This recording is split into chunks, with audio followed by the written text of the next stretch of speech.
الله وبركاته. إن الحمد لله نحمده ونستعينه ونستغفره. نعوذ بالله من شرور أنفسنا ومن سيئات أعمالنا. من يهده الله فلا مضل له ومن يضلل فلا هادي له. وأشهد أن لا إله إلا الله وحده لا شريك له وأن محمدا عبده ورسوله صلى الله عليه وسلم. أما بعد. 1 second. I think.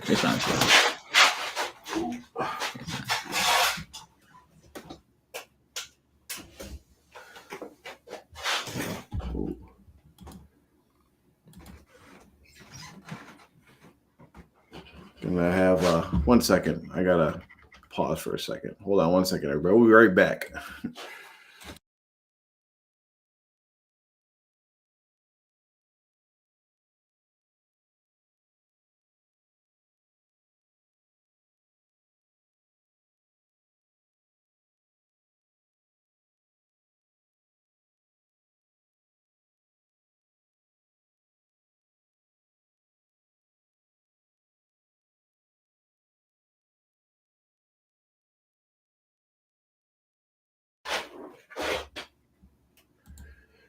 Sorry about that. I had to plug in. My computer was about to die. The switch on the thing was off. So anyway, well, Bart, can you hear us? I think he can hear us. We can't hear him. That's what it is. Yeah. Oh, there we go. Can you hear me now? Yes. Well, there you go. Yep, you're good. Okay, we got it. You're good. Alhamdulillah. We're here for another installment of the R2F show. Welcome everybody. Mubarak, do you want to open this up in dua with regarding to the situation in Palestine? Yeah, we can do it. بسم الله الرحمن الرحيم أعوذ بالله من الشيطان الرجيم بسم الله الرحمن الرحيم إن الحمد لله نحمده ونستعينه ونستغفره ونعوذ بالله من شرور أنفسنا ومن سيئات أعمالنا من يهده الله فلا مضل له ومن يضلل فلا هادي له وأشهد أن لا إله إلا الله وحده لا شريك له وأشهد أن محمدا عبده ورسوله أما بعد. Before we begin, of course, the situation in Palestine, Gaza specifically, is one that is all over the news, and there's lots of information, some misinformation, some different things. Some Muslims are not. Unfortunately, you even have some Muslims on against each other on if or how or what type of support or you should have towards the situation and what you should think. But first and foremost, we would say that as Muslims, we should have we should be sensitive to the issue, and we should have a soft spot to for the Muslims wherever they are. Full stop, like it's standard. We don't need to dig all that deeply into what they're doing or not doing, how much they're practicing, how much they're not practicing. Is the people who they answer the adhan and they profess la ilaha illallah Muhammad Rasulullah. That's enough for us to have some sensitivity and have some empathy and have some genuine concern for their well-being. So with that said, what we will do is actually I will actually address it in the way that how Allah addresses it. And so I'll just read a few ayahs from Surah Al-Baqarah, and then instead of me trying to make up some fancy deal, I'll say what Allah says, inshallah.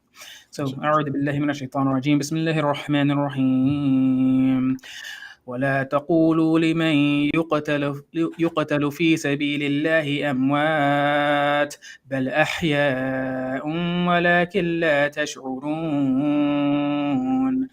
ولنبلوكم بشيء من الخوف والجوع ونقص من الأموال والأنفس والثمرات وبشر الصابرين الذين إذا أصابتهم مصيبة قالوا إنا لله وإنا إليه راجعون أولئك عليهم صلوات من ربهم ورحمة وَأُولَٰئِكَ هُمُ الْمُهْتَدُونَ. So what does Allah say in Surah Al-Baqarah? This is ayah number 154, 154 through 157. What does Allah say? That, and do not say about those who are killed in the way of Allah that they are dead. Rather, they are alive, but you perceive it not. And we will surely test you with something of fear and hunger and loss of wealth and lives and fruits, but give good tidings to those who are patient. And those who, when a disaster strikes them, they say, indeed, we belong to Allah, and indeed to Him we will return. Those are the ones upon whom are blessings from their Lord and mercy, and it is those who are the rightly guided. So these are the words. This is what Allah says. So yes, lots of Muslims are being harmed. They're being slaughtered. They're being persecuted. And as we said last Friday, well, not we, but like I was mentioning last Friday in a khutbah, that what's happening to the Muslims in Palestine, in Gaza specifically, is not anything new as far as what's happening to many different Muslim populations across the world, in India, in Africa, in Asia, in China. I mean, in lots of places, they are being persecuted in similar ways.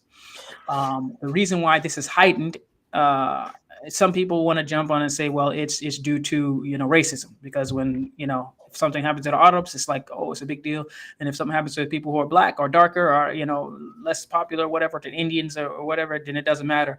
That's not true. The reason why this is heightened really for a lot of people is because, as we know, and some of us maybe don't know, but let's reiterate, Al-Aqsa and that land, the land of Sham, and Al-Quds, Masjid al-Aqsa in specifically, is a place in an area which is very important. It's hallowed ground for the Muslims. You have Masjid al-Haram, al-Kaaba, the Kaaba. Then you have Masjid al-Nabawi, the Prophet's Masjid, and Masjid al-Aqsa. This is number 3 on the list of the holiest places for the Muslims. So this is the reason why it's so important. Why every Muslim everywhere is very sensitive to the issue. It's not necessarily, it shouldn't be, but it shouldn't be one where we're downplaying other races or groups or ethnicities, and then being very sensitive to just one. It's because of the holiness of the place, not specific to just because of the people, even though they are important, just like every group is important. But as we say, these people are being tested. And if you see some of the video, and the video of what's happening to the women, children, families, babies, it's overwhelming. It is overwhelming. And like mainstream media, you won't see it, but yeah, you get into Telegram and some Telegram channels where they actually show you exactly. It's not censored, and you're not gonna see this on CNN. But if you go to the real sources, the sources on the ground where they actually have the real footage, see what's really happening, and they're trying to censor a lot. They're shutting down channels on Instagram and Facebook and different places that are showing it. But the ones that are still up, it is overwhelming what's happening to the Muslims. But I will say, just like these ayahs that when Allah is mentioning that He's going to test you with all these different things, loss of your life and wealth and safety and security or whatever. But Allah says that He is going to be with those people who are patient. And the last ayah that we read, أُولَٰئِكَ عَلَيْهِمْ صَلَوَاتٌ مِّن رَبِّهِمْ. On them is salawat from their Lord. So Allah is sending peace and salam and blessings, like how we give salawat on Rasulullah sallallahu alaihi wasallam. Allah is saying for these people who go through this situation, and instead of complaining or saying why me, they say inna lillahi wa inna ilayhi raji'un. We are from Allah, and to Him we are returning. And they're patient. Allah sends salawat and salams on them and rahmah. So this is something that we can look forward in our own tests and trials, but also for them, yes, lots of people, they're being killed, they're being murdered, they're being massacred, and there's children who have the only surviving member, whole family, grandparents, parents, siblings, everyone, maybe 3 or 4 year old child. They just have to write their name on their forearm or whatever, and they're the last surviving member. The whole family, everybody's wiped out. And this is lots of things like this. So we should feel sorry for them, but we shouldn't feel hopeless. We shouldn't feel hopeless because Allah definitely is aware, and the salawat and salam and the rahmah of Allah is definitely descending on them, because this is what Allah says for those who are patient. So we ask Allah to strengthen them, strengthen their resolve, pour upon them the patience and the sabr to persevere through the situation, and know that the ending is always for the Muslim.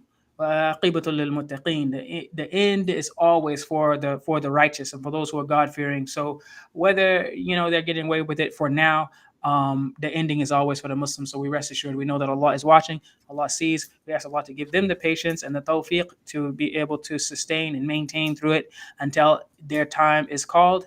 And if we ask Allah to protect us as well from any disasters or calamities or anything like that. But if we are tested, that He gives us the patience and to persevere so that we may receive the salawat from Allah and the rahmah. May Allah protect us all. Ameen. Ameen. And whenever we have situations like this, and granted, we're not a political platform. We have a very narrow scope of the issues that we talk about. We talk about stuff related to Islamic cults. We talk about deviations and stuff related to that. But there's always lessons in everything that goes on around us. And instead of, granted, we should be feeling emotional when we see our Muslim brothers and sisters going through struggles. At the same time, we should not let our emotions run us and take over our thought processes and blind us from the lessons that we can learn from these things that are going on. And what we wanted to do today, inshallah, is talk about some of the lessons, some of the similarities, the parallels that we can draw between what's the situation what is going on in Gaza, or the Palestine and Israel situation, and how it relates to oppressors, all types of oppressors, tyrants, cults, and the people that kind of fall in between and kind of get lost in the sauce and lost in a way and choosing different sides and these sorts of things. Because when you have situations like these, it's very clear when you kind of to see the people that are taking the wrong steps of how to deal with something. So we wanted to talk about that. So we're going to get into that a little bit. And please, if you want to jump in on the show, click the link that I put in the chat. You can come on. There's a waiting room. We'll have you waiting, and then when we take questions, we'll bring you on the show, or you can type them in the chat.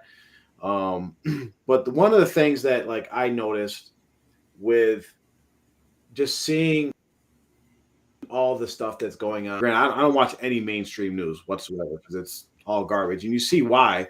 Because you can see a lot of the videos that the mainstream media is holding very tight to just one narrative.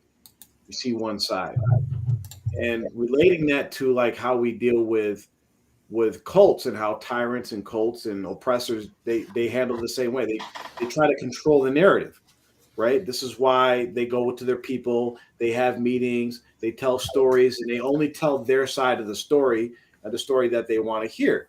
Mm-hmm. And there's, I don't know who said the quote, but the quote is, if you tell a lie enough times, it becomes the truth. Mm-hmm. And that's pretty much what's been going on. And you see all these different, I was watching a lot of interviews, and Piers Morgan. Granted, usually Piers Morgan, there's a lot of different stuff he does that you like to hear. He talks about transgender stuff and all that. I give him credit on one hand because he's actually given a lot of pro-Palestinian people a platform to actually speak.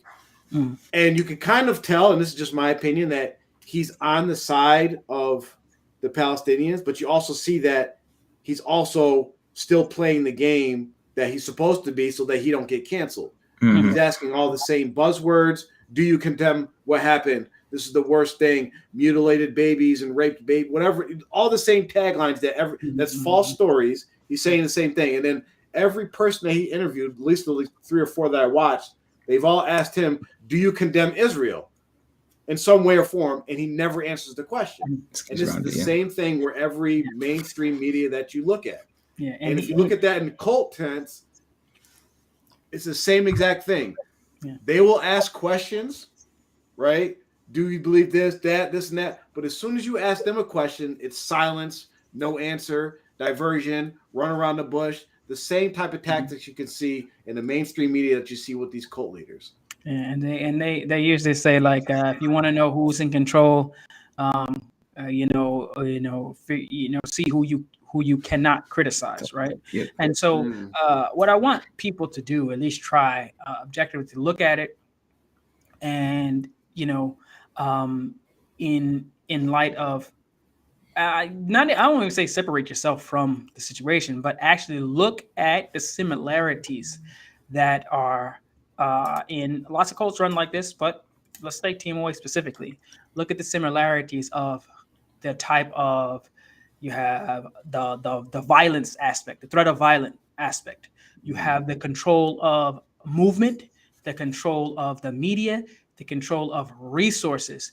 And then you have the people who may have a voice or something, or can say something. These are the people who are facilitating and helping, enablers, because they can say something, but they're afraid of losing their platform, their job, their title.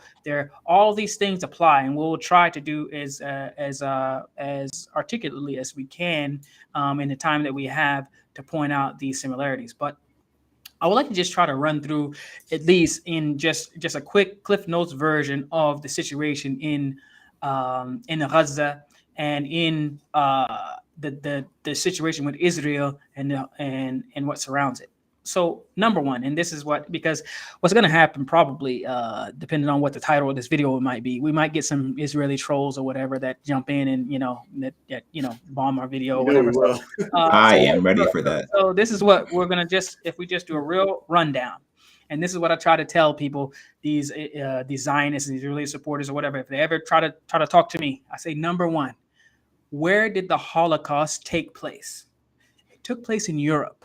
Mm-hmm. And this is where these people were from. This is where they were born. This is where they lived. This is where they were living.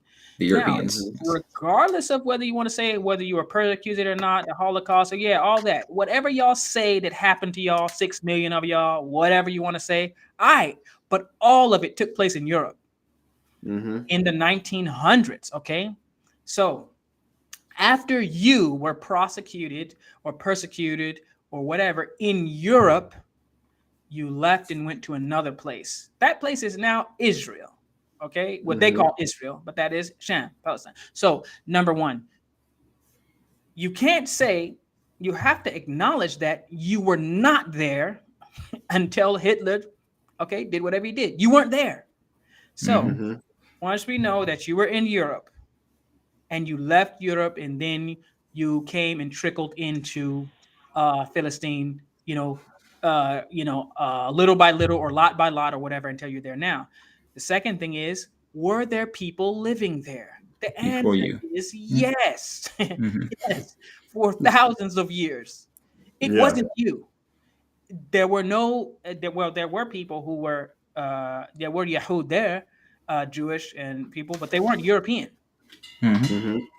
There are some of the people who they kicked out of there that were from Ethiopia now, that they ran out of there. The dark skin, the actual African or the black Jews, that like skin color and things like that. Yeah, they got ran up out of there, and a lot of them don't have the same citizenship rights as the European Jews. We won't get into the story of how they're really Europeans and then actually they're Yahud, but the point is, you were somewhere else and then you showed up there. Those people of Philistine, they actually were like, okay, cool. Y'all showed up like, okay, we're just immigrants. We're persecuted. We're refugees, asylum seekers, whatever the case may be. And then slowly but surely, you took over the land. Now the whole thing is, we have the right to return. Says who? Who says who? According to who? According to you. Yeah. So return where? You can't return to a place you. So this is the point. I would like to point out the reasons, because a lot of Muslims are going to agree with what I'm saying. Says who? Who says you got the right to return? So for anybody, for anybody in TMOA, let me stop you right there. Maybe you agree and say, yeah. Who said? Yeah, exactly. So it has to be verified. But just like your sheikh showed up and said, "Hey, I'm a perfect Murshid Kamil. I'm this. I'm that." Who he just him is saying he's this. It's not based on anything but what he said. And so them coming and saying we have the right to be here, we have the right to return because according to them, not according to anyone else. So that's another thing you have to look at. You have to hold it to the same standard. Your sheikh did the same thing, something very similar, made claims that only he, says he has the right to or says he can do. Similarly, they showed up and said we have the right to return. Now, these people were living there. So now after 1947, okay, they had wars or whatever. They had the war. There's plenty of, documentation on that. But the point is, since then, they have been winding up with more and more and more and more and more land. And now the people whose land it was, they have it. And now they're saying they have the right to defend themselves. So you come in first on a humble, then you take the land. Then you say you have the right to defend yourself. It doesn't add up. You can't be on aggressive and play the victim at the same time. But this is the narrative they spin. This is a narrative they spin for in the media where they just keep saying these talking points. But we have to look at the facts. Right to defend. They have a right to defend themselves. Yeah. Right to defend themselves. Yeah. It's the same talking point as why are you guys attacking the Jamaat? Mm-hmm. Why are you attacking Abuji? Like, wait a minute. He's broken up families. He's ordered people to be murdered. He commanded people to commit crimes. They got them locked up in jail. He's been attacking people. It's the same thing. And I forget which I think it was Muhammad Hijab. It was like basically like you're saying someone comes in your house, like ties you up, throws you in the bathroom, right? Starves you, beats you up, tortures you, and you break out and you start fighting the person in your house, and the person's like, "Why are you attacking me? I have a right to defend my property." Yeah, I have the right to defend myself. Yeah, I mean, so even to take it further, it's their land that you took. You took by force. Yeah. Okay, let's get past that. We can get past that, okay? Because every piece of land on the earth was taken by force by someone at some point in time. That's how it happens. All right, cool. But don't play the victim. Just say, "Yo, we're stronger and we're taking it." I'd be like, all right. So eventually the Muslims are going to take it back. And Hadith Rasulullah says that, the Yahud are going to be there. And the rocks and the trees are going to say, there's a Jew behind me, come and kill him. And alhamdulillah, we're waiting for that day. I hope I get to see it. But the point is that, all right, you took it by force. It's going to be taken back by force. But all this playing the victim, we don't need to. Real quick on this point, right? So take the religious out of it, right? Like you said, every land at some point throughout history was taken from indigenous people that were living there. Mm-hmm. So like my question always comes up is like, okay, when do you start the clock of who's entitled to it, right? So like you can go to an American like, okay, no, the Native Americans have entitled to it. Okay, which tribe? Which tribe's entitled to it? The tribe that took over the tribe before that, right? Mm-hmm. And this is really what it boils down, because they go back to like when they try to justify like, oh, this is our land because whatever. They go back to the Canaanites with like Ibrahim alayhi salam, right? Mm-hmm. So imagine us showing up in the west coast of Africa, African Americans, and be like, "Yo, this is my land. Yeah, we got the right to return. Out of here. Right to return. Like, Rock was mine. The clock start. No." Well, one of the things that shocked me is like the Israelis will say like, okay, well, after the Holocaust, it was all right to like come because we were persecuted in Europe, right? We were persecuted in Europe, and now we had to go somewhere else, right?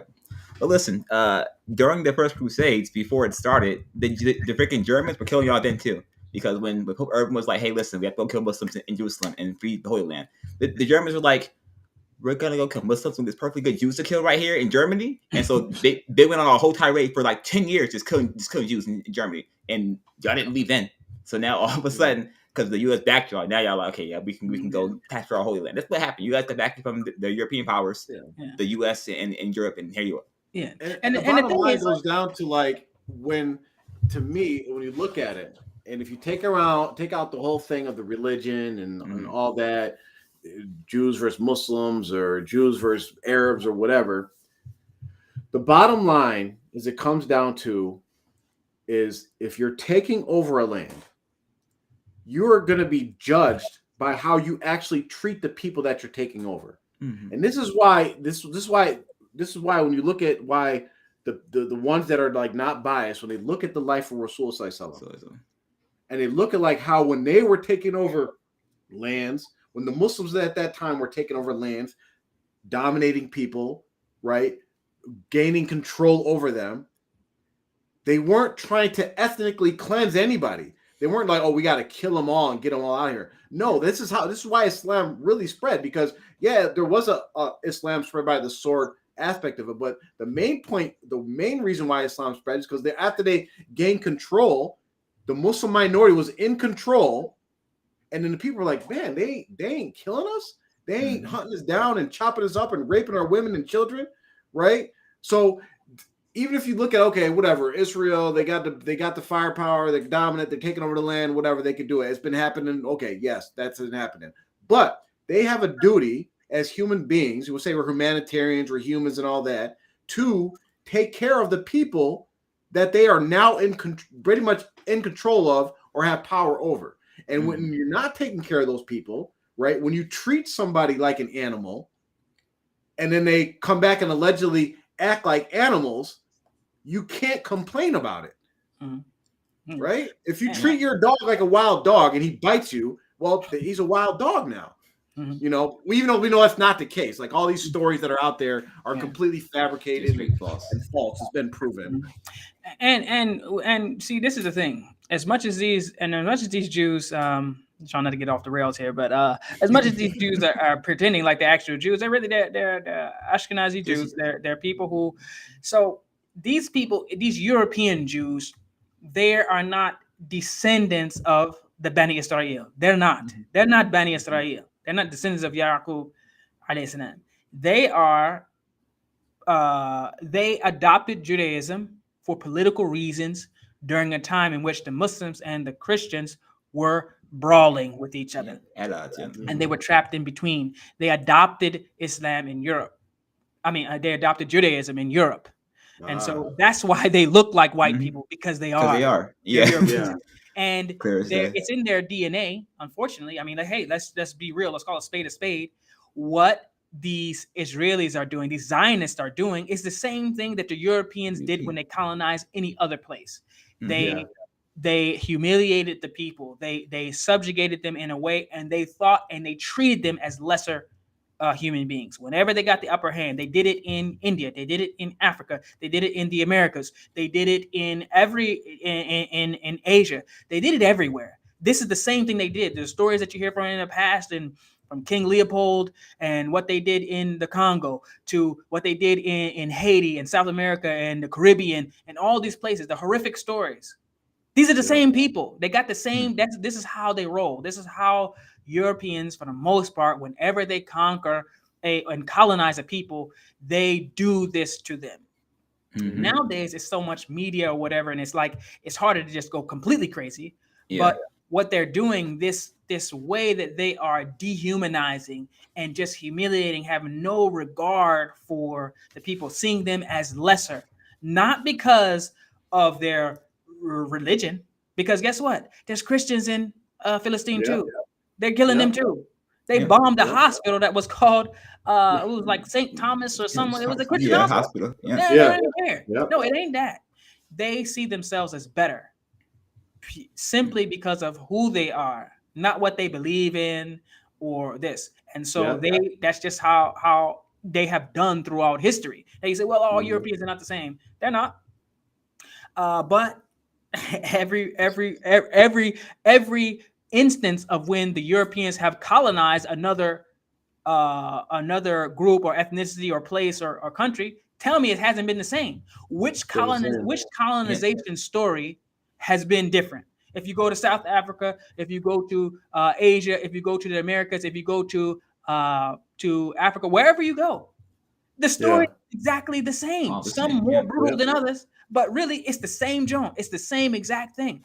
So this is how they roll. Now, if we just point out just a few more things before we kind of get into some of the similarities, the thing is, right now we say, well, how are they treating them like animals? So they have restricted access. So these people can't even move. Even if they just wanted to just say, okay, we're all going to leave, they couldn't. Yeah, they can't. Okay, they control the water supply. They control the power. They control the airports. They control the restriction of movements. They control the media. So they control every aspect of their lives. And when they want to restrict it, they do.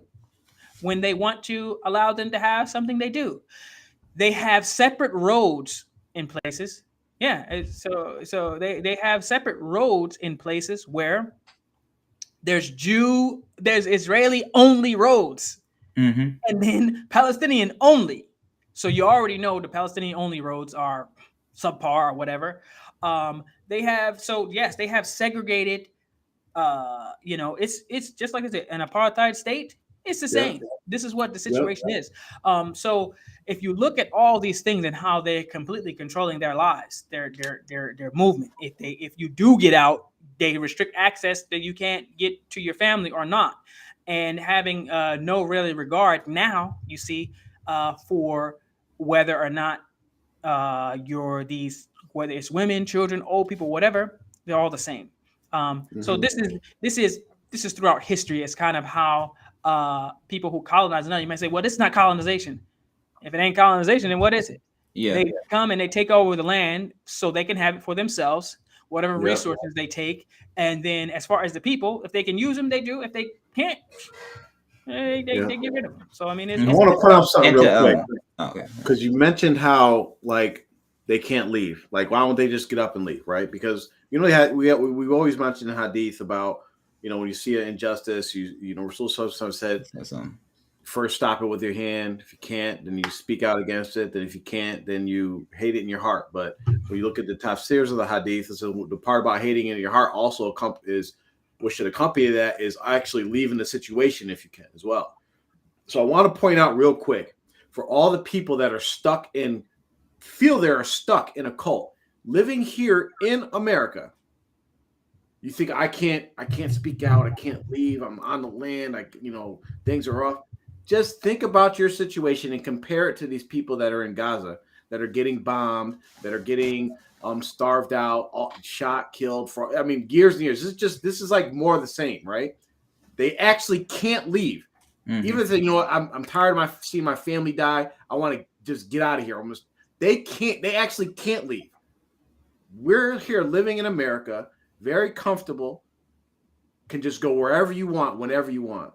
And you feel you're stuck and you can't leave of your own choosing. Just think about that the next time it comes to your mind of like, oh yeah, I gotta keep going to Juma and singing this shirk song and making salat behind these people that I don't even think their salat is accepted because I really don't got nowhere to go. Man, wake up to reality. Wake up to reality. Yeah, and just to piggyback off of what Mubarak was saying, if you're a European Jew, right, one of the Israelis nowadays, right, how is what you're doing to the people of Palestine, right, any different than what Hitler did to you guys? The whole open air prison really is just an internment camp. You guys have done what the Holocaust was to y'all for however many years it happened in the 1900s. You're doing it now to people of Palestine. And we think about history, right, and how it's recorded and documented, right? If you think that the Europeans are recording history of what happened accurately, because it's bad, right? It's all bad. Whenever Europeans go somewhere, it's bad, right? Yeah. The stuff that they're saying in the media on CNN and Fox News and all that stuff, right? All that garbage was not that bad, or freaking they're lying, Hamas this, Hamas that, versus what's actually happening.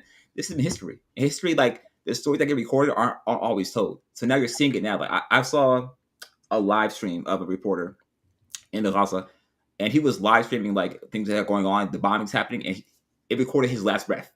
Like the missile hit down and he died. And it's like that. Like the America's not telling that story. It wasn't anywhere on CNN. Nowhere. So like it's happening in front of your eyes, and if you don't see it, if you're just being like blind to it, it's crazy. And similarly to the whole like team away thing, right? There's this new thing. No, the Dar of Islam was there before you guys.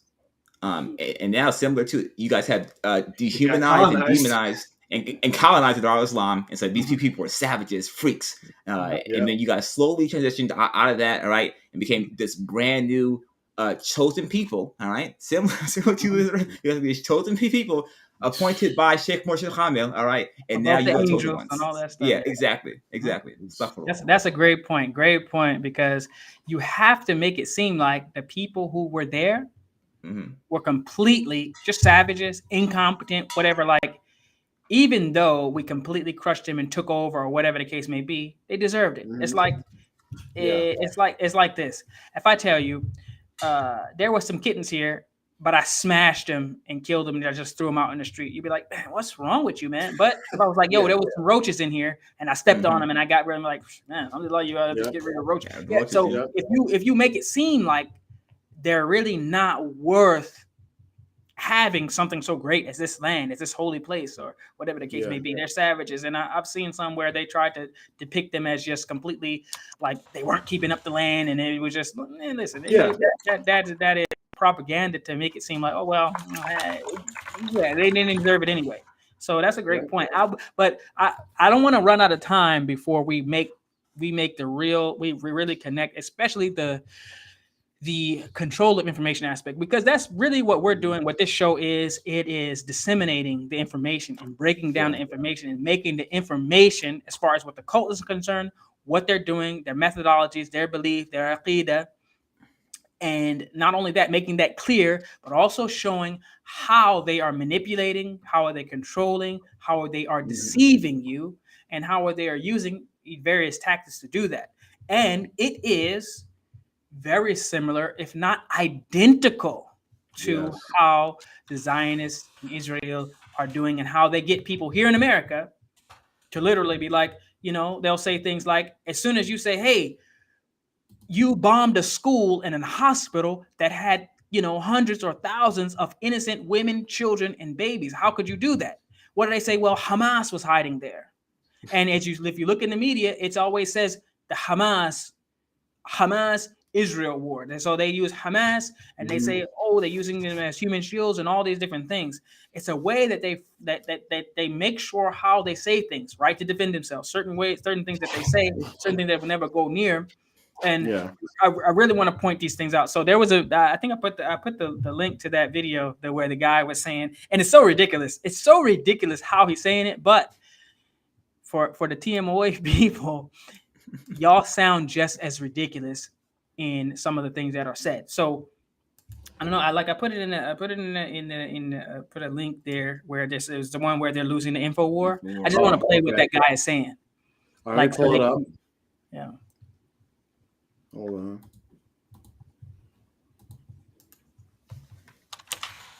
Okay. Let me share my screen. I think it's Instagram. Yeah, I got it. I mean, it's amazing. It's amazing that a person can say this with a straight face.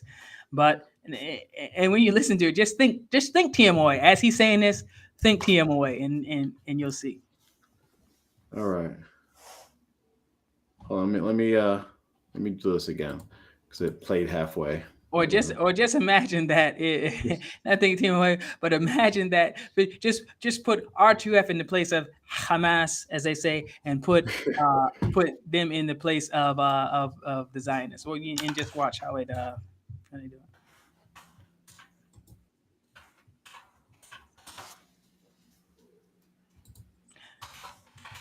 Oh, I forgot. I think it. Man,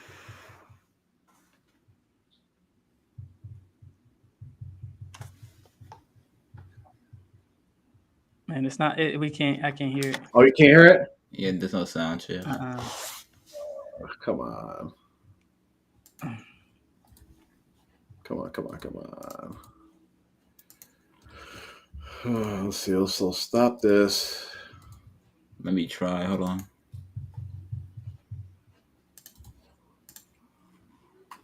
You gonna give it a shot? Sure. Give me 1 second. Let me see if the thing works. Share screen. Audio share tab. Yes. Okay. Let's see.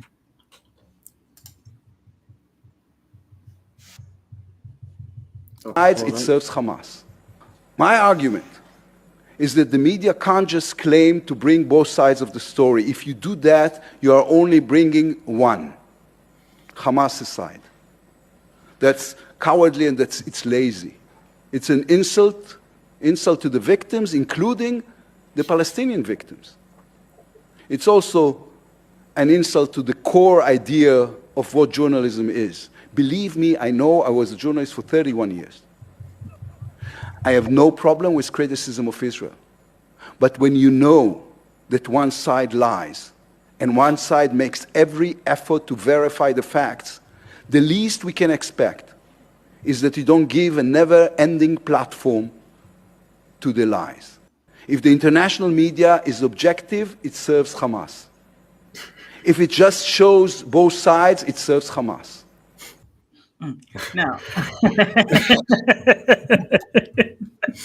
It gets funnier and funnier every time you listen to it. It's, just like, it's amazing this how dude is like what, like the ex, like prime minister, or like, Yes, what? former Prime Minister Yair Lapid won the objective media it's coverage. amazing how he How do said that people with a get straight jobs? face. He said, if you show both sides, it serves Hamas. Okay, I will say he's right. Why? Yeah. Because if you show both sides, it will show how, okay, we can get in, and this is what a lot of Muslims get caught up into. They say, well, Hamas, are they funded by Iran? Are they Shia? Are they Sunni? What are they? Are they 12ers? Are they Zaydis? I don't care what they are. I don't even care. It's this right now, it's not an Aqidah issue. We're not trying to figure out, who should lead the Salah or something like that. We know that the Muslims there are being attacked. Now they're saying, okay, they're being attacked because of something that Hamas did. All right. But for them to say, if you show both sides, If you are say, objective, yeah, he said, if you are objective. we can break that. So first he's saying, if you show both sides, then it serves Hamas. Because clearly, if one side wants to, and this is the telltale thing. This is for us and for the people in cults and TMOA specifically. When you have one side that wants you not to listen to anything the other side says, then they're the ones who are wrong. Red flag, yeah. They're the ones who are trying to manipulate you. They don't even want you to hear the information, because if you hear it, the chances are you will be able to compare and say, okay, it's very clear that this side is wrong. It's very clear that what these people are saying, they have a point. So you might say, Israel, yeah, look at them. They're so deviant. They don't even, it's the same thing TMOA is doing. What do they tell you? Don't watch the R2F show. What else do they tell you? Don't listen to these people. Don't have, you should only have one sheikh. You shouldn't have, you shouldn't listen to any other person. One brother came to my house once, and he literally said, he walked in. I think I was playing someone random, like just Mufti Mink or something like that. It was just on my screen or whatever. Just playing or whatever. Yeah. He looked like, you should be listening to Abuji. I thought, it's Mufti Mink. I mean, it's like the most just like Islamic reminders and just, all feel good stuff. Like Mufti Mink. Yeah. I mean, but see, that's the thing. The thing is, just like the Zionist state of Israel, they want you not to have any sort of balanced flow of information where then you can decide for yourself, because it will serve Hamas, or it serves the other side. Why? By showing and pointing out how they're wrong. Same way with the cult, same way with TMOA. The more information you have from the other side, they say, well, it can't be balanced. We can't let you interact with those people. We can't let you go on the show and defend, TMOA and what we say. We can't have that. No, because then it would serve them. Why? Because we're telling the truth. Yep. And so then the next thing it says, what was the next thing he said? He said about and it's like he said, the funny thing is, I was a journalist for 31 years. Believe me, I know. Oh yeah, he said this is at the core of journalism. I'm not a journalist, but I always thought that journalism was always about being objective and getting to the bottom of the story.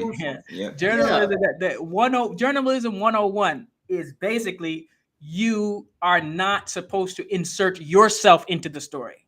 Yes. You are supposed to get the facts, gather the facts, the sources, the evidence, or whatever, and then you what it's supposed to be. I know a lot of there's analysts, there's columnists or whatever, but journalism, you basically like journaling. You are taking the information and then making it digestible and articulating it so that people can understand what information is there, what took place, what happened, what is happening, who's saying what.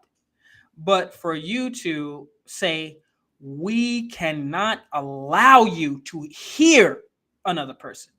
We cannot allow you to even hear their point of view, what they're even saying, because it's going to serve them. So now think of this in the context of how they don't even want you to be able to record their meetings or what they're saying. Why is that? You have to sign NDAs, all these things. This is the same tactic. They're saying, oh, because they hate us. This is what the Zionists say. Oh, they don't want us to exist. They want to wipe us off the map. Same thing Timor says. Yeah. They just hate us. Why do you want to destroy the Jamaat? Yeah. We don't have not a single hate bone in our body of hatred. We don't hate anybody. We really just don't. We might not care about you that much. I mean, and I would say even that we actually do care, probably more than the people that you're next to, because we're doing this. But the point is, you have to look at how they are desperately, and now they're shutting down, popular accounts that are giving their information of both sides. They're canceling people. People are afraid to lose their jobs, and that's another thing that I want to look at is that some of these people, like you have Piers Morgan, right? How you mentioned earlier, how to me, I think he's been getting cooked. He's been getting absolutely cooked. And he has. He definitely has. Even if you think, okay, maybe he kind of is on the side of the Palestinians, but he has to ask these questions. He has to present it a certain way. Why? Because he will be seen, and he probably will. If today, Piers Morgan came on his show and agreed with. Like it said, yeah, the Jews were in Europe before, and then they came there. They came on a humble, and basically they took over the land. Yeah, it's an apartheid state. Yeah, they really are abusing the people. He would be off the air before Fletcher came in. There would be someone else in his time slot, and so this is what happens. They have control of the media and things. So right now, if someone says, go ahead, test it if you want to. Go on any TMOA land. And just say out loud, just after Juma or something, say, I don't believe that Jelani was who he said he was. Go ahead and say it. You'll never be allowed there again. They're going to get you the heck up out of there. Why? Why? You can't even say it. There's certain things these journalists and these reporters, they can't even say. They know it's not true. There's things they can't say, and there's things that they have to say. You notice they're all saying they have a right to defend themselves, and they're all saying, "Do you condemn Hamas?" So, like, it's painting a very clear picture. So, like, even in TMOA, what are you supposed to say? Sheikh Jelani's the sixth sultan, this and that, right? You got to say that. What can't you say? Oh, he made mistakes. I disagree with him. You can even go less than that. Go up on the land and say, "Hey, some of the stuff R2F says is right." You can even take that passive, say that, you're out of there. Nope, you can't. You're out of there. You can't even get close to the edge. You have to say things like how much he taught us. But it's just like they say they decapitated 40 babies or whatever, and they killed the babies in the mother's womb. Okay, show the pictures.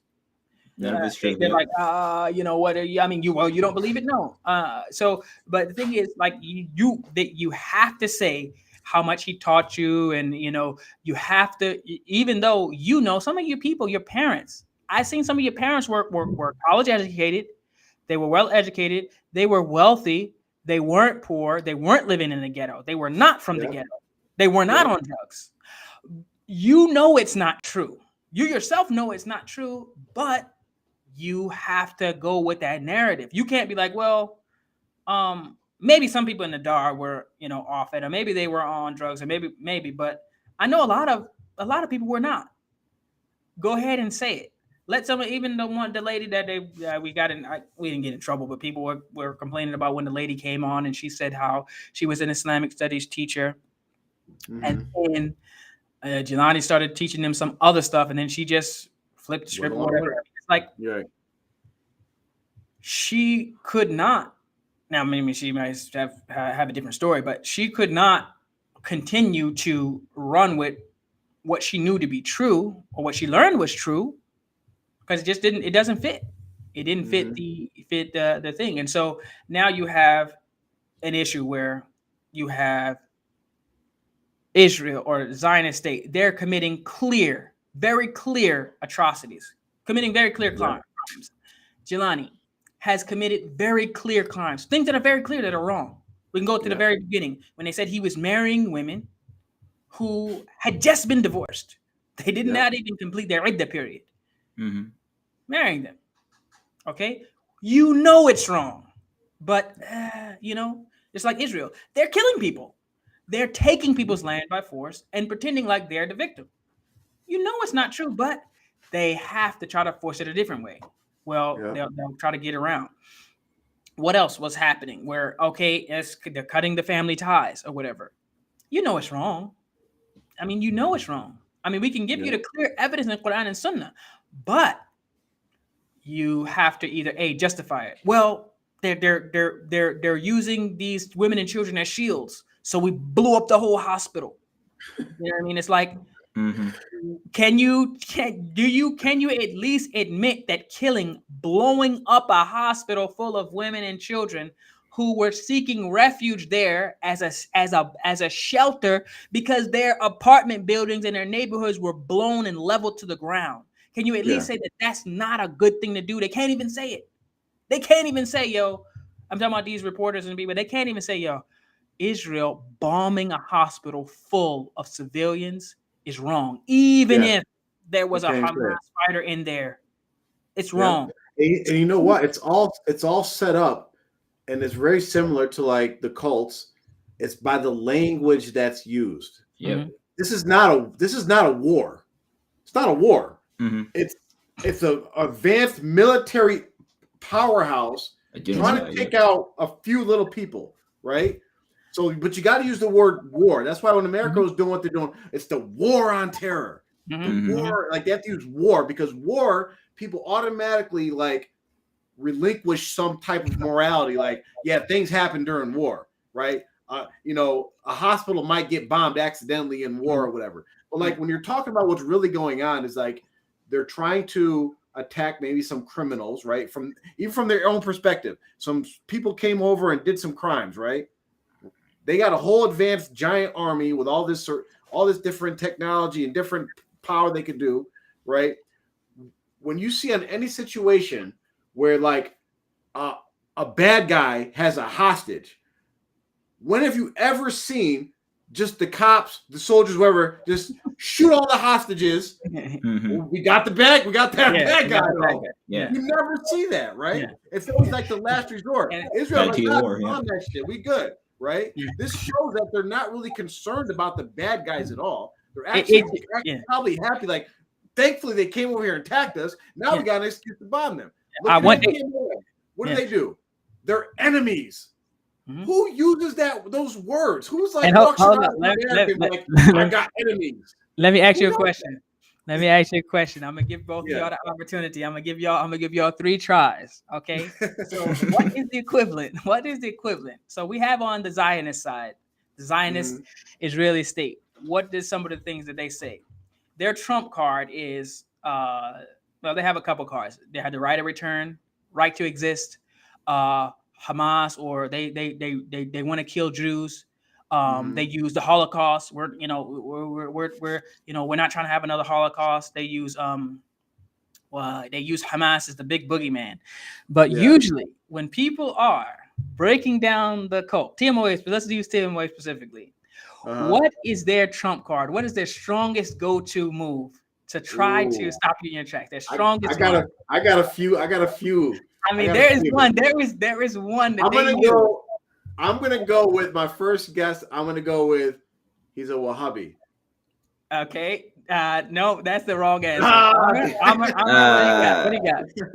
They're gonna bring up Musa and Kether and talk about how the secret knowledge you don't understand. But that's probably not number one. I'm telling you, number one. When you get it, you're gonna be like, "Oh yeah, that's definitely number one." Come on, All come right, on, so John, come on. What are they gonna say?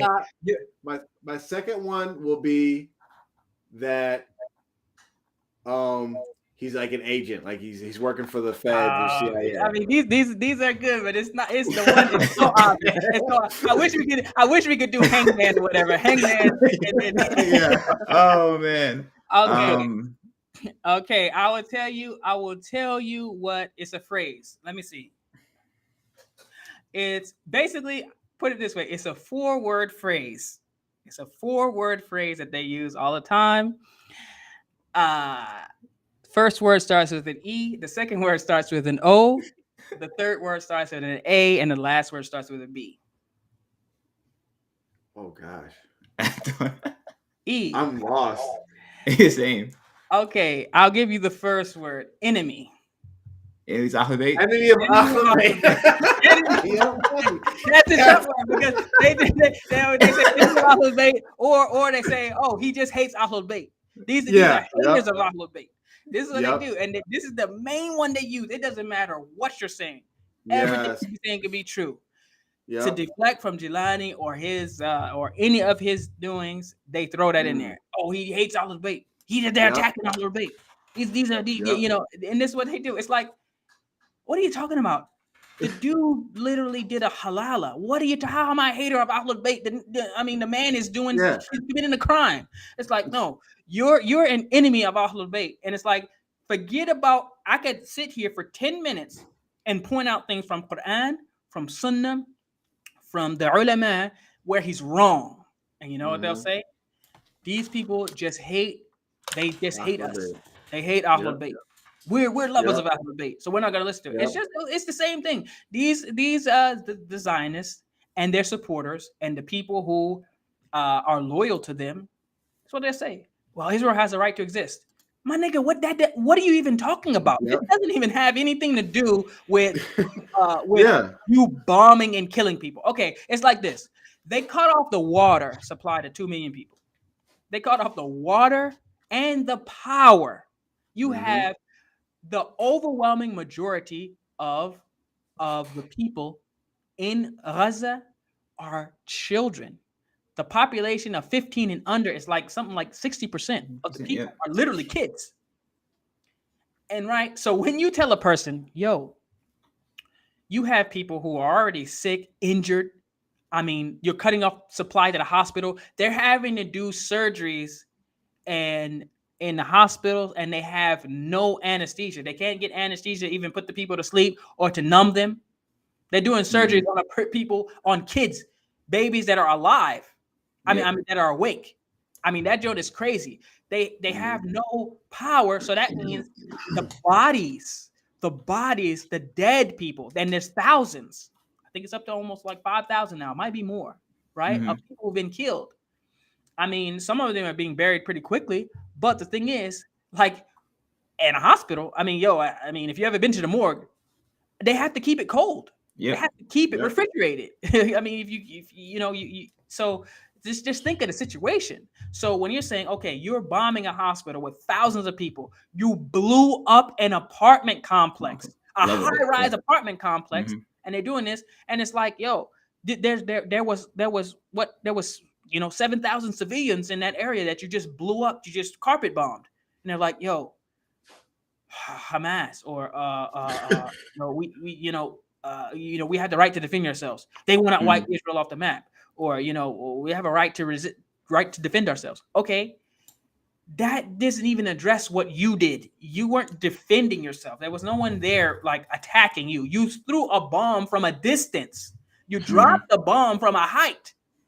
The crazy thing is that they have the technology, just like Obama did, to do those precision, whatever bombing from afar, remote bombing. Right. So they knew, like, okay, this guy's in this building on this block or whatever. They had the technology to be able to, like, all right, we're just gonna limit the casualties and whoever's in that building. No, they're carpet bombing. That means, like, we don't care. Yeah, they just kill, and we're gonna kill as many people as possible.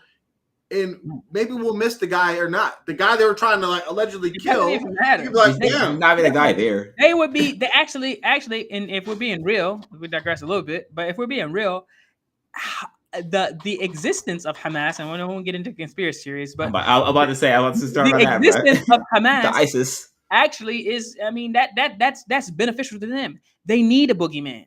They need someone for them to be fighting with so they can take more and more land. That's why they're there. I mean, they say that they're there because the land is theirs. So I mean, it's like, did you hear the so when they bombed the one hospital, I forget the one, but then they tried to blame it on some people in Gaza. And then I don't follow politics that much, but it seems like they just made up another terrorist group. Oh yeah, it's by the so jihadis. Like, yeah, they say another group over there. They tried to say they said that Hamas, or maybe they said Hezbollah, one of these groups or whatever. They said basically they was in the hospital. They tried to shoot a bomb to Israel, and like they shot it up in the air, and it came right back down and blew up the whole hospital. The thing is, they don't even have, Hamas does not even have firepower like that. They don't even have bombs like that to destroy a hospital. First of all, Hamas is a group. You have to, and this is the thing that you have to understand. Hamas is a group that's in Gaza. They're there where they restrict the movements of anyone in and out. Do you think that they're getting heavy artillery in and out of Gaza without them either someone letting it in? Because listen, even the attack on the 7th of October, where for 6-8 hours, and now the Israeli defense, and they have all this high technology. I mean, they're listening to everything, they're watching everything, but for some reason, none of the IDF, Israeli Defense Force, or their things, they did not respond to Hamas's initial attack for almost 8 hours. I mean, that's an eternity. That's like, you imagine calling the cops and be like, yo, Hamas is hit here. They taking people. He'd be like, yeah, all right. And then like, you know, it's like right now, like after Fajr the next morning at Israq, you know, after Fajr, they come, yo, so what happened? Oh man, they took everything. No, I mean, it's like there's so much we can go, but that's not the issue. The thing is what's happening, and how while the Muslims are they're really keen on questioning everything and being very, very they're being very what's it called? Very, very, very I lost the words, but they're doing their due diligence to point out where the inconsistencies and the things that Israel is saying versus what they're doing. They're pointing out what they're saying versus the facts, the proof versus their claims. They're doing that. So for TMOA or any other cult that might be listening, you have to do that with your same people, because the same thing. They're doing the same thing. The propaganda. There's propaganda. It's like we are, we actually care. They say, well, we care about the Palestinians, and we, it's the thing where they say, okay, if you care so much about them, why don't you invite those Palestinians into Israel and take them in, bring them in your homes, bring them to your hospitals? They won't do it. So, like TMOA says, we care about the Ummah. We're all okay. Well, why haven't you invited any of the Muslims to your lands? Why is it restricted? Why are you not collaborating and cooperating and with your local masajid and your local communities or whatever? And not just trying to get money out of it. No, the one thing I noticed was a similarity. Oh my bad, go on. I was just gonna say real quickly, like for the European Jewish people of Israel, it's crazy that they're like calling, like, because you know how TMA would say like, you guys enemy Ahlul Bayt. If you say anything in opposing to the Israeli state, they call you anti-Semite, right? Europeans are not Semites. How are you? The Arabs are actually Semites. Like you guys are not saying that at all. So it's crazy to me that people like, no, you're not. Like you guys don't know what you're talking about. It's actually just mind-boggling people. You made a great point. You can take a quote or a hadith from Ahlul Bayt, to use against them, And they'll still say, "Oh, you're just the enemy of Yeah, Ahlul Bayt." Ahlul Like, Bayt. wait, I'm quoting Ahlul Bayt. They were anti-Semite. Like, bro, what? They're Arabs. You made a great point. Is how they steal. What have they done? These European Jews ain't even Semites. Mhm. They ain't even Semites, but they stole the term because it was convenient. Mhm. So I'm gonna give y'all another chance. Here goes y'all chance. Can you find that something similar that TMOA has stolen from another group? Oh gosh, It's There's the simple. too whole- many things. There's too many things. What's the big thing? What's the big thing? They stole the 7 sultans. Stole the 7 Sultan jump. So it wasn't even theirs. Mhm. They Yeah. stole it. They still got the watermarks on the book they passing around. But the point is, but the thing is, they stole that jump. So they're Yeah. saying, okay, we are Qadri, Sarari, or whatever. But as we know, and Jafar, you know more about this than me. I'm not really the Sufi chain expert or whatever. But as I've heard you break down before, how they're in a chain. They have it. They're connected. All these groups are connected, and these country sororities or whatever, they'll tell you straight up, Jelani ain't one. He ain't in this joint. Who's he connected to? Who's his sheikh above him that he's like, and they won't even claim him. So literally, just like the Jew, just like the Zionists, anti-Semite, y'all niggas, y'all are not even Semites. Semite at all. You're not even Semites, okay? The same thing that they did. They're claiming Sufi, Qadri, Sarari, whatever it is, and y'all ain't even part of the jump. Yep. And it's funny. It's another similarity too, because you actually, because we're saying Jews, but we're not talking about, because there's actual Jews that actually follow the religion that speak out vehemently against the Zionists and Israel and what they're doing and how it goes against the religion and all these different things. So just like if we go to the other Qadri, Sarari and all that, they will speak out vehemently. Like, yeah, no, he's not. Well, they won't actually speak out vehemently because they're all sham. But they will say privately, like, yeah, he's a fraud. He ain't nobody. They'll speak out against him. Just like if you go to Pakistan and you go start asking the people around, like, hey, you ever heard of so and so? There's like, yeah, I don't know who he is. Or they'll say, yeah, stay away from that person because they off it. So it's a lot of similarities there. And one of the similarities that I noticed too is that, just like that clip we showed, it shows that they're actually losing the media battle. Mm-hmm. Why? They got mainstream media down, but mainstream media is now becoming more like the newspaper, right? Yep. What's king? Social media. Yeah. And they created a monster they can't control. They're trying to control it, but they can't because there's just so much stuff out there. And the second monster they created was liberalism, right? We got all these bleeding hearts out there that are just all these white people, this white guilt, just ready to just throw it at anybody that's suffering, right? So they can't control it because one, the social media, just like with us with TMOA, no one was speaking out against TMOA, or there was people speaking out, but they didn't have these platforms to just access the Jamaat like how we do on social media. We can make a clip, it lives forever, and people can watch it forever. Yeah. Now you got the same thing going on against Israel. People just posting clips, videos, all these different news sites are popping up all over the place. They can't stop it. So let me ask you. So right. So if we look at how traditional the media was controlled, right? I remember when we were kids, you had 3 stations. You had CBS, Fox, ABC. I remember that. And then no, not even Fox. It was CBS, NBC, ABC. NBC. Yeah. So you had 3 stations. Then Fox became the 4th jump. But for the most part, you could throw TNT in there, whatever. But for the most part, your news, you got it from 3 sources. And those 3 sources were heavily controlled. Okay. Then what started to happen? Then you had like the radio shows, but even the radio shows, like you got radio. So a radio host, these radio shows were still controlled by the same type of, they say all the media in the world at one point in time, all of the media was controlled by 6 people. Like the owner, you could trace the owner back to 6 people or 6 companies only. So you might have all stations all over the world, all over the place. At the end of that, when you keep going up the chain, one of these 6 people or companies owned it. Okay, so that's what you had.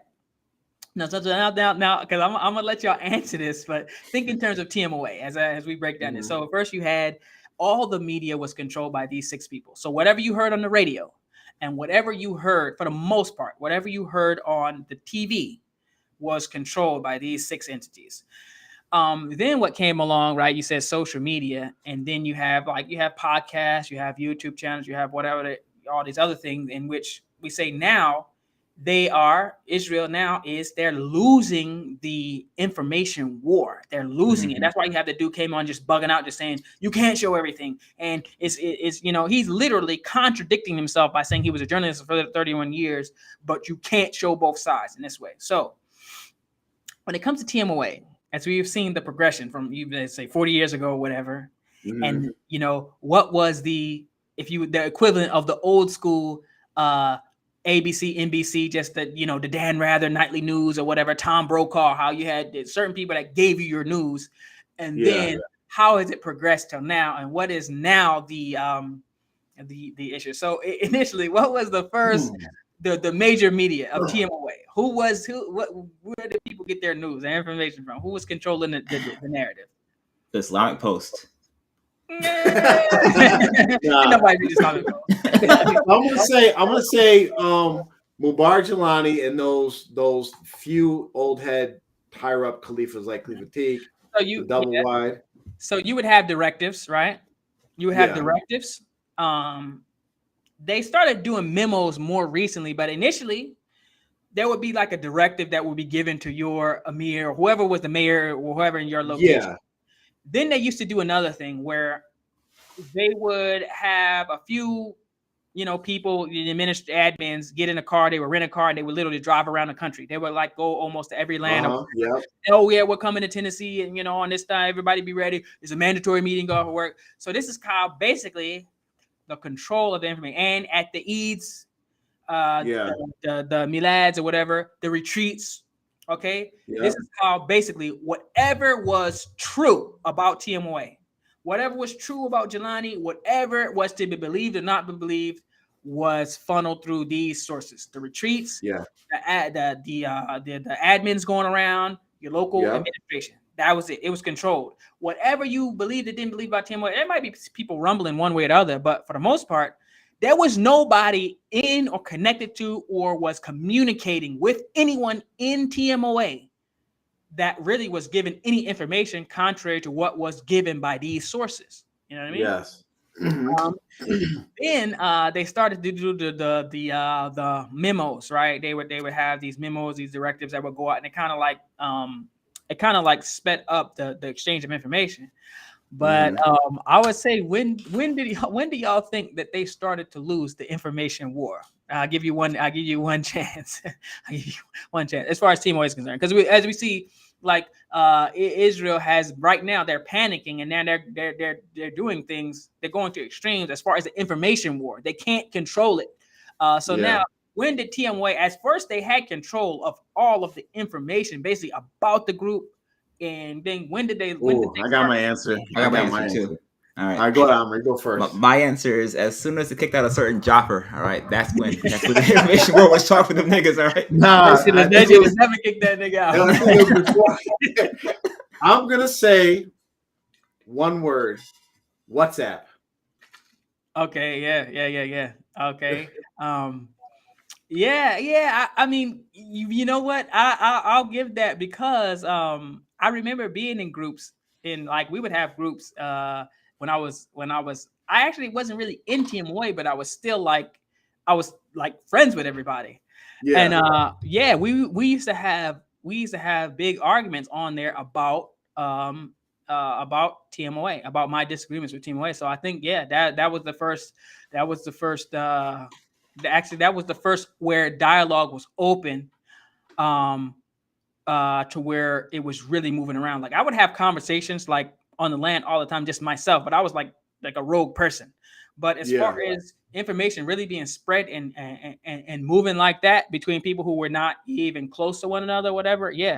So different. I remember when before we got even WhatsApp, or mainly WhatsApp, because that's the first time the Jamaat came to one thing to all communicate, right? Mm-hmm. So before that, like you said, they would drive to each location, whatever. I know when we interacted with our friends from other communities in New York, it was headquarters. We had all the bigwigs there. Everything would come to New York. We had a monopoly on like info. So there's a lot of stuff that we would know. We go to another location, like, oh, y'all didn't hear that yet? Oh, y'all didn't get that yet? Like it was like a kind of currency almost. I remember like when I was doing the discourse project, like certain administrators would hold certain cassette tapes that were like sent from overseas, like, nah, this is my secret like info. But then when WhatsApp happened is when something was said in New York, posted in a community chat room or whatever, that joint immediately end up making its way to South Carolina, Texas, Tennessee, and then now people are getting information without it being filtered through each administrator to like control, like, no, this is what it means. You know what I mean? So now they're implementing or reacting to it, or, you know, on their own before it actually gets like diluted, before the administrators come down and say, no, this means X, Y, Z. So that was a lot. I think that played a lot into people starting to think, people starting to question, people starting to like, wait a minute, we've been like, I remember even there being issues like, wait a minute, y'all pay 10%? We've been paying 30%. Like even stuff like that. So I get it. I think that's a good answer. What's the answer you're gonna say? Yeah, what's your answer, Mark?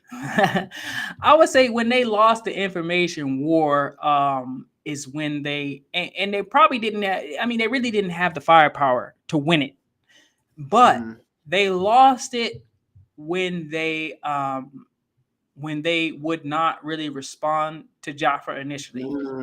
When Jafar was by himself, and we were just fans, really. I mean, I don't want to say fans, but we were Marines, we were followers. Like, I remember I remember like stumbling upon one of Jafar's videos, and I had already subscribed to the channel. I don't even know how I was subscribed, but it came across my feed, right? Because I was out of the Jamaat. I wasn't really even functioning or whatever. It don't come across my feed or whatever. And I remember watching it. I was like, man, this dude is going in on the Jamaat. This is crazy. He's gonna get kicked out of the show. I mean, I thought you were still in the Jamaat doing this. Initially, but after I watched a little bit, I was like, okay, he's clearly not in the Jamaat. But I think where they lost was, first, what happened is, and this is from my perspective looking out, is that they did not really respond, at least like publicly. They didn't respond, at least in a way that like, okay, Jafar produced, he made a production, he made a video, he had PowerPoints, he laid everything out, you know, in a clear, concise way, directly to them, addressing them or addressing what they were doing directly.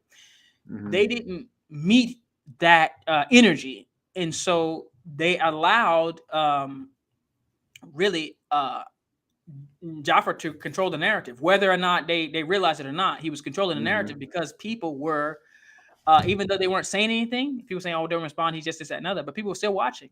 They were still watching and like, okay. So Jafar became like, I mean, after Jelani, Jafar was the most well-known person in TMOA after that, because it's like, he was that dude. He was the dude who challenged Jelani or whatever the case may be. So then, just like a car wreck or whatever the case may be, people's interest in just seeing whatever he's going to say, whether they just, I mean, like, what do people say all the time?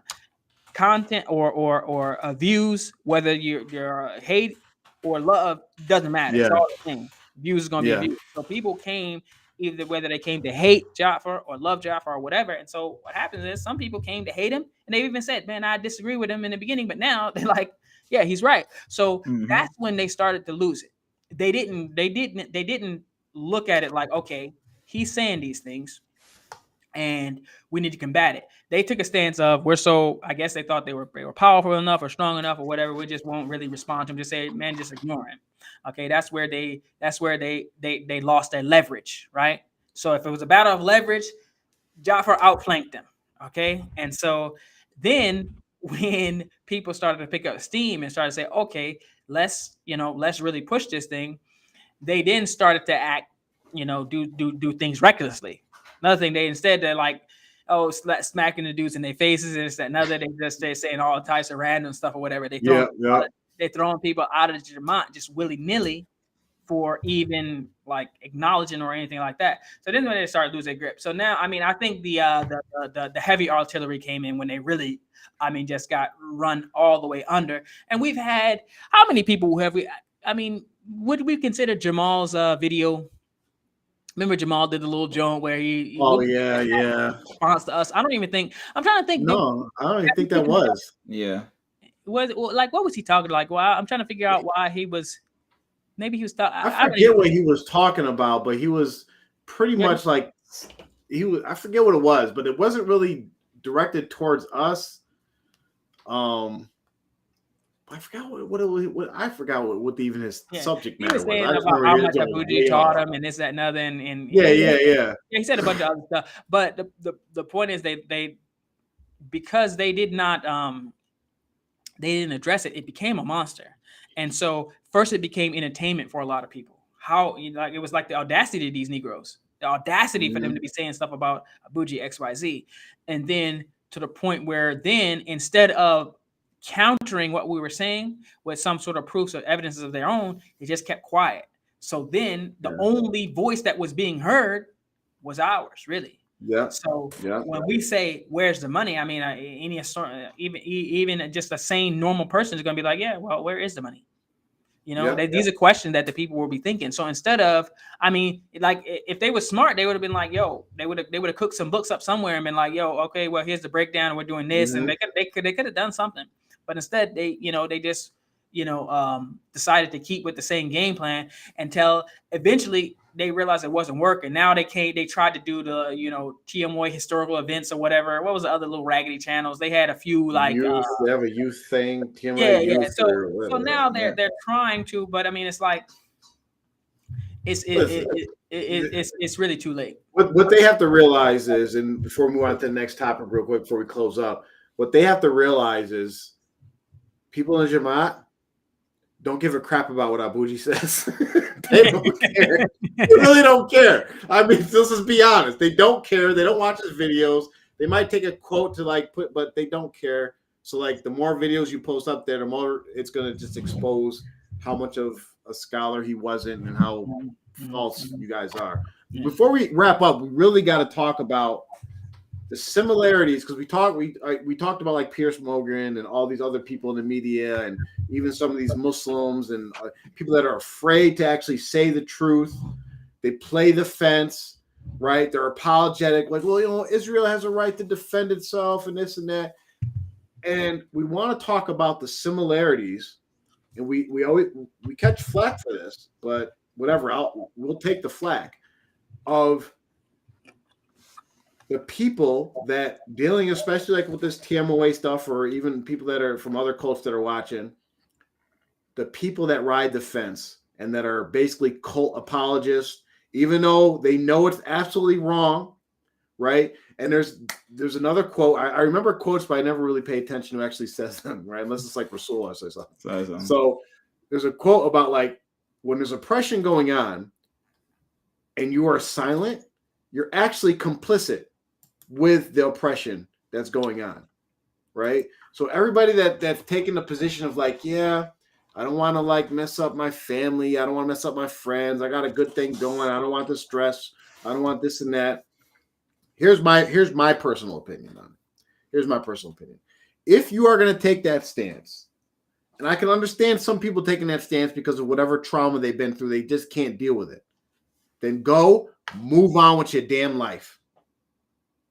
Go disappear and go live your life. Go join the Ummah somewhere, join a masjid, start over, get a fit, whatever. Go live your life. Don't be the person that messages us, gives us advice, tells us what to do, what we shouldn't do, criticizes us, do this, do that, don't do this. Oh, y'all wrong for this. Y'all laugh too much. Y'all do this and that. And then when we say, hey, when are you going to speak out publicly about TMOA?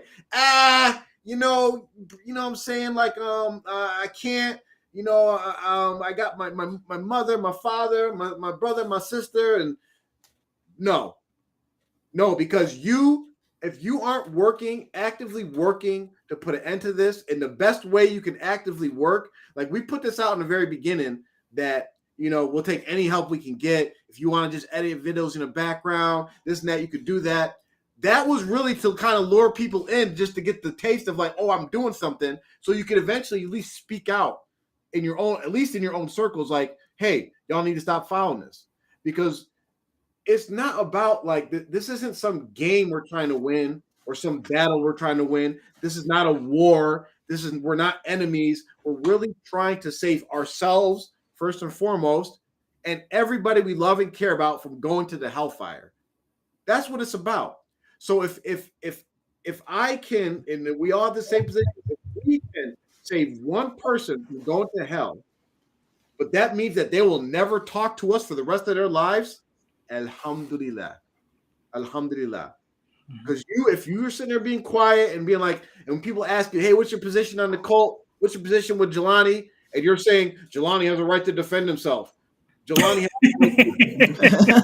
you're saying the same exact thing these journalists are saying. Yeah. You're doing the same thing. You're helping Israel. You're helping the oppressor. You're helping them oppress people and take advantage of people. No. It's amazing. It's amazing to think that someone could know you and not know exactly what your position is on Jelani and TMOA. Like, how can you like feel comfortable with yourself? People know you, but they don't know you. Like, and they assume that you believe what they believe. I mean, listen, it makes my skin crawl to think someone somewhere actually might believe that I think their deviant beliefs are correct, and I believe the same way. I'm like, I don't know, maybe that's just me. I'm very quick to step down. I don't believe that. I'm the same way. Yeah. It doesn't matter what it is. I mean, but especially when it comes to the religion. And so I would ask, I have a question, not that y'all will be an interview, but I just have the question. What do y'all think? Do you think it is worse? Which is worse? What the Zionist Israelis are doing to the people in Palestine and Gaza, or what is happening to the people in TMOA? What's worse? TMOA. Why so? Oppression is worse than slaughter. Yep. Oppression is worse than slaughter. So the people in Gaza are being oppressed, and they're being slaughtered, but they're being oppressed. Their food, their water, their shelter, their homes, everything. Yeah, it's oppression. Israel, the Zionists aren't trying to convert to Zionism. Yeah. No.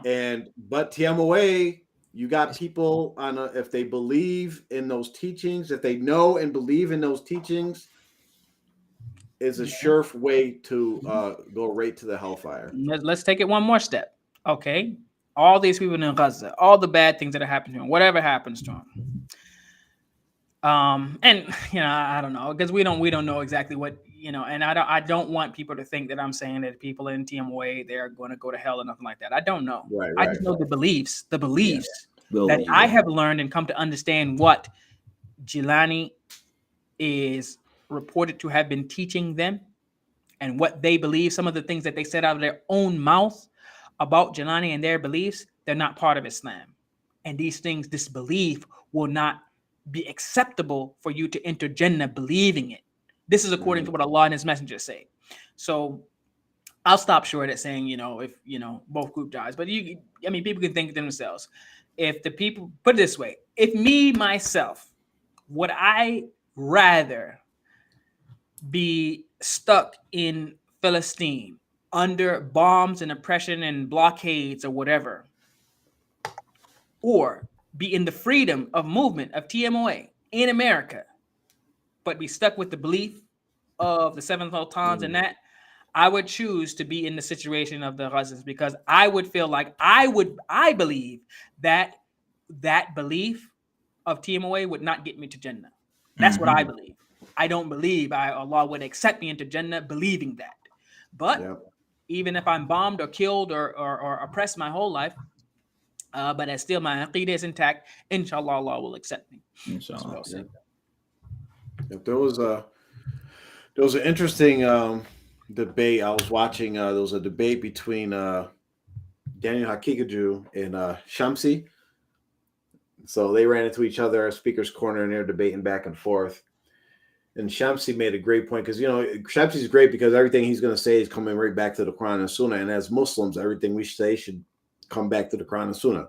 And Daniel Kikachu, as much good that he does, he also falls short on some areas, especially with bringing everything back to the Quran and the Sunnah. And they were talking about Palestine and what's going on and all these different things. And Shamsi brought up about how, and many people forget this, the Treaty of Hudaybiyah, where Rasul agreed with the Meccan pagan worshippers, right? Or idol worshippers, pagans, which are worse than Jews, right? People of the book, made an agreement with them. And part of that agreement was that if any Muslims escaped their land and came to the Muslim lands, came to Rasul would send them back. Sure enough, and we know what sending them back meant. Sending them back meant that they would be tortured, hurt, punished, and oppressed. And it's like, so that, like, they actually made an agreement that was really technically like just worse than the situation that the Gazas are going in through now. It just shows like the wisdom of, but the whole point is that we have to focus on, like, the most important thing to us as Muslims is our aqidah. And for people to, and granted, when we see the things going on in Palestine and it's very public and we want to get up and we want to post statuses and post messages and send links and send that, why aren't we doing the same thing to our family members with the beliefs that actually will affect their hereafter? Because you know what? As bad as what's going on in Palestine, somebody in our family that is in TMOA that believes in this stuff, them going to a Palestinian protest or putting up a flag, or them knowing about how the media is lying or whatever other things we're forwarding to them, that's not going to help their hereafter. But you could possibly help their hereafter by saying, you know what, Umi? You know what, Abu? You know what, brother? You know what, sister? You know what, son? You know what, daughter? You know what, wife? You know what, my best friend? These beliefs that you have are wrong. And I'm going to tell you why. Here, watch this video if you can't explain it. Here, contact this person if you can't explain it well. It's very simple. Like, life's short. Like, what are we waiting for? What are we waiting for? And another thing is, if we look at the campaign, one of the reasons, as you said, how they're losing the media war or whatever, how the Zionists, Israelis said they're losing the media war. One way that they had lost it was because of so many people. I mean, Jahar mentioned the bleeding heart, liberals and whatever, but it's just so many people that were just opening their mouths and saying, I don't agree with this. I don't support this. I cannot a part of this. I can't agree that this is okay. So the sheer number of people is what made the difference. And so, as we've been saying quite a bit, the sheer number of people just saying, coming out, speaking out, making it known their position with TMOA and their oppression and the shirk that they're pushing and the oppression of the people and the wrong that they're doing, making it clear is going to help tremendously. It is what will push the needle. I mean, we're really maxed out as far as what we can do. The only next level we can really do is something physical. I mean, we got something coming. We got something pretty good coming down the pike. But for the most part, we maxed out. We maxed out on what we can do. The only thing we can do is we can't duplicate ourselves, but we can increase or magnify it by every person who themselves, whether privately or publicly, or in groups or whatever, to us directly or indirectly. Maybe you've never spoken with us, but you agree. Okay, now's the time. If you have a phone, if you have if you can hear the sound of our voices, you can make it known. Show your face. Let your voice be heard. Let your position be felt. Every single bit helps. It doesn't help you quietly being counted as a number of the people who agree with them. And I'll say this, and I'll this is the last thing I'll say, inshallah. But it's something to think about, something to ponder when And listen, we are not even equivalent to the sandals that Imam Ahmed ibn Hanbal wore. We really not like that. We're not doing the type of work that he did. But they say he was the last man standing, or one of the last men standing, in defending the aqidah that we hold on to today. And there was the Mu'tazila, and there was a lot of groups of deviant groups of Muslims that were trying to infiltrate and trying to corrupt the aqidah of the Muslims as we know today. Yeah.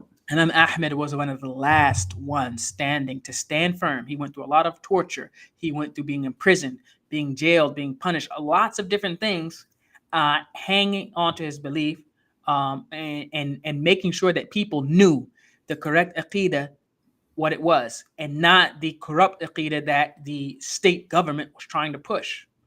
Yeah. And even though under the pressure, lots of ulama, respected ulama, knowledgeable shuyukh around him, they caved under the pressure of being killed. Some were killed, some were tortured. He was tortured.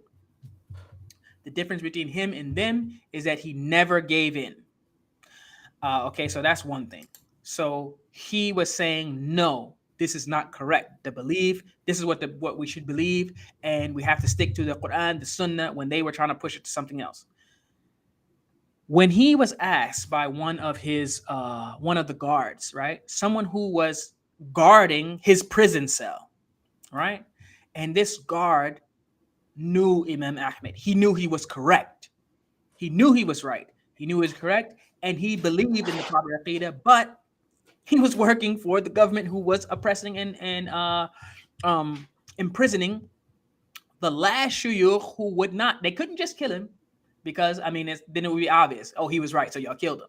So they wanted him to actually say the Quran was created. They wanted him to just say it so that the people would believe it.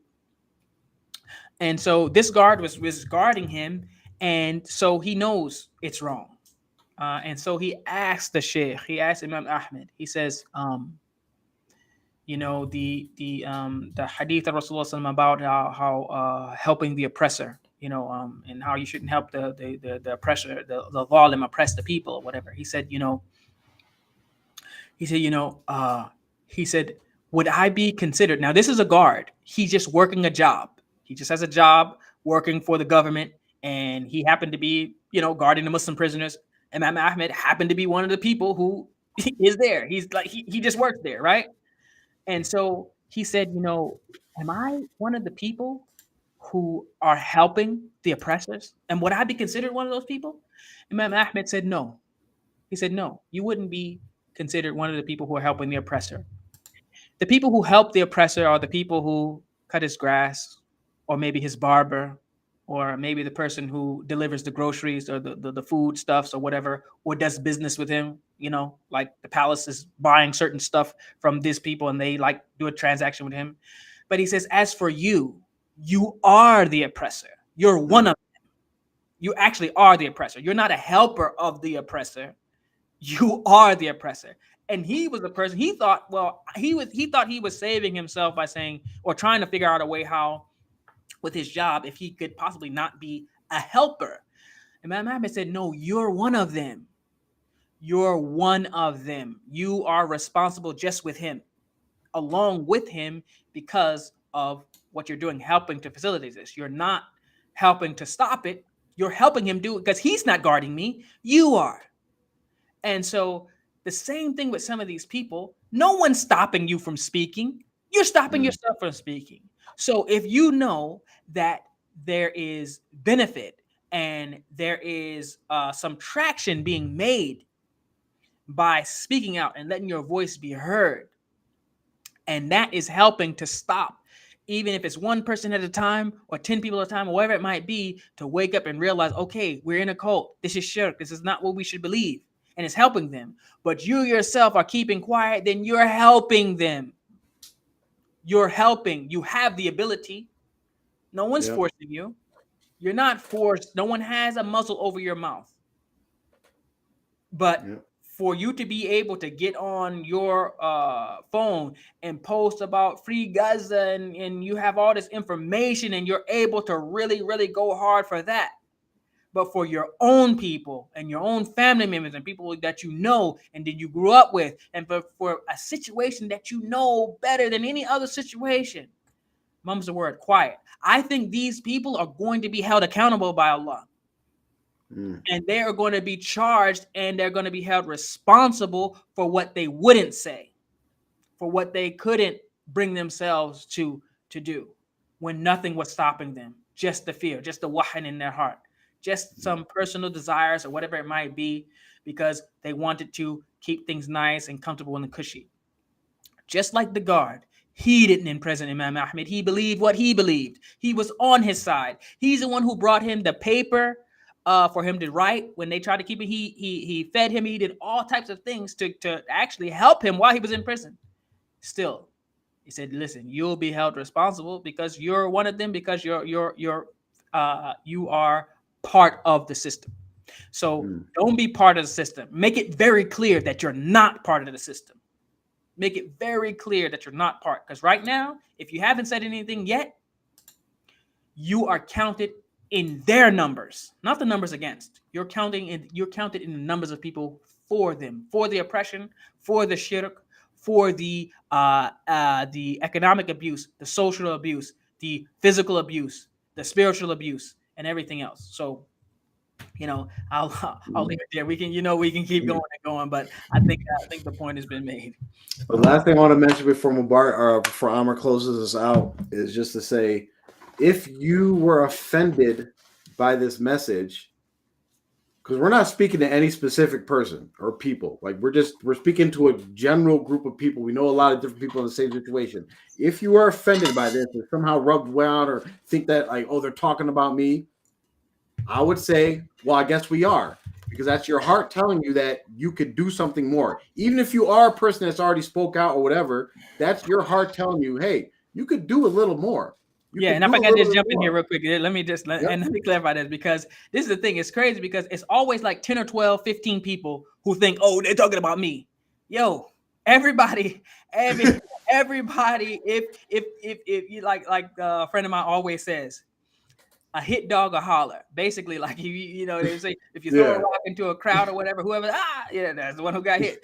The thing is that we're not talking about anyone specific, and every time we say something, it's like 15 people get like triggered. They're like, "Hey, talking about me?" Like, yo, we wasn't even talking about him, bro. Like, we're not thinking. There's no one in particular that I have in my mind when I be talking. I just know that it's so many people. We get so many messages from people off the sideline. Everybody thinks, oh, I got the scoop. Everybody thinks they got a scoop on something. It's like everybody is, I won't say everybody, but a lot of people are messaging and giving instructions and giving encouragement or whatever. And it's like, yo, why don't you say it yourself? Why don't you say the same things we're saying? Why can't you actually come out there and be seen and heard? Whatever the reasons, it's between you and Allah. But don't think that you're going to get away scot-free when there's people actually being oppressed. And oppression is worse than slaughter. What's happening to people in TMOA is worse than what's happening in Gaza.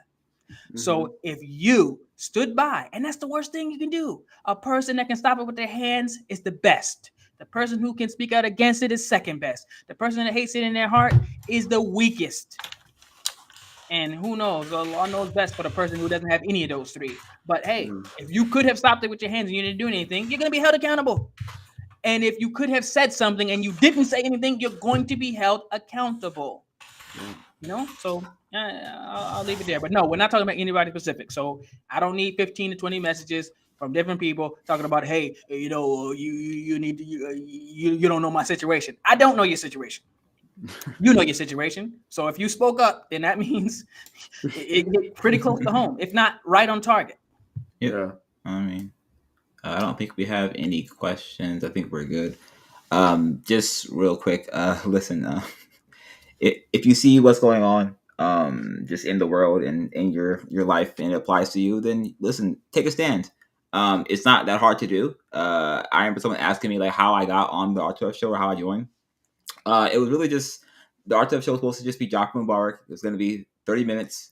And I was like, listen, I mean, that's great. I'm certainly going to join, just be support, just going to show my face here and there. But like, it's because I believe what they were talking about. Like, they're not saying anything I don't believe in. So I'm like, yeah, I'm gonna go be on the show. Like these are like I believe what they're saying.